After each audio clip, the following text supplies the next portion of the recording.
Mas pinahusay pa umano ng Jose B. Lingad Memorial General Hospital o JBLMGH ang serbisyong medikal ng pagamutan sa pagbubukas ng dalawang bagong pasilidad para sa mas ligtas at tuloy-tuloy na pangangalaga sa mga pasyente. Inilunsad na ng ospital ng Reprocessing Unit for Medical Services or RUMD at Medical Oxygen Generating Plant o MOGP nitong kalagitnaan ng Marso. Ayon kay JBLMGH Chief Dr. Montserrat Chichoco, layunin ng mga pasilidad na higit pang patatagin ng patient safety, infection control, at tuloy-tuloy na paghahatid ng life-saving care sa ospital. Sa pamamagitan ng RUMD, isinasa ilalim sa masusing proseso ng sterilization ang lahat ng medical instruments na ginagamit sa pasyente. Dumaraan rin ang mga ito sa mano-manong paglilinis, ultrasonic technology at automated washer disinfectors bago inspeksyonin, ipackage at iproseso gamit ang advanced sterilization systems upang matiyak na walang mikrobyo.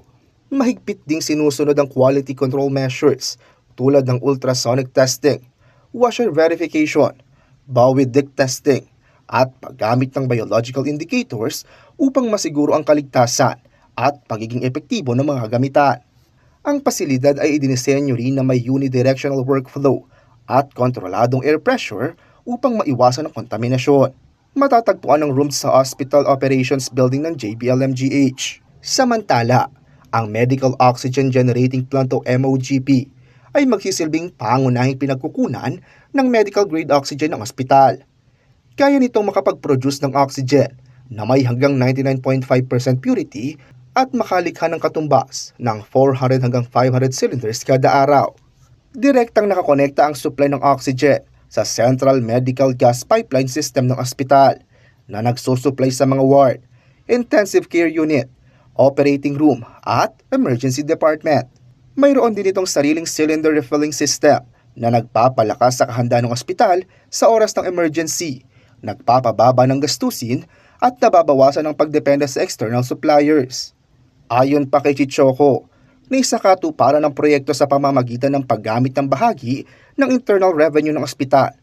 Sa tulong na rin ng sapat na suporta mula sa Department of Health sa operasyon nito. Ang JBLMGH na nagsisilbi sa gitnang Luzon mula pa noong 1921 ay patuloy na nagpapaigting ng mga serbisyo upang matugunan ang lumalaking pangailangan sa kalusugan ng publiko sa rehiyon.